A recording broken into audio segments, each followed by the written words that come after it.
ಇದು ಇಂಗ್ಲೆಂಡ್ನ ಚೆಲ್ಫೋರ್ಡ್ ನಗರದ ದೇವಾಲಯದಲ್ಲಿ ಪ್ರತಿಷ್ಠಾಪಿತವಾಗಲಿರುವ ತಿರುಪತಿ ಬಾಲಾಜಿಯ ಕಲ್ಲಿನ ವಿಗ್ರಹ.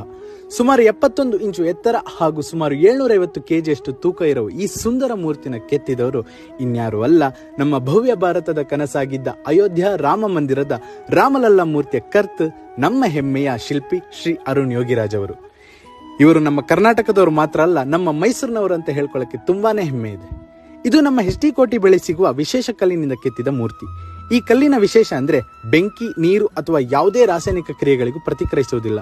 ಈ ವಿಗ್ರಹದಲ್ಲಿ ಬರುವ ಎಲ್ಲಾ ಅಂಶಗಳು ಅಂದ್ರೆ ಕಿರೀಟ, ನಾಮ, ಕರ್ಣಮಂಡಲ, ಸೊಂಟದ ಪಟ್ಟಿ, ಎದೆಹಾರ, ಉಪಗ್ರೀವ, ಕುಚ್ಚು, ಶಂಖ, ಚಕ್ರ ಎಲ್ಲವನ್ನು ಕೂಡ ಅತ್ಯಂತ ಸೂಕ್ಷ್ಮವಾಗಿ ವಿವರವಾಗಿ ಕೆತ್ತಲಾಗಿದೆ.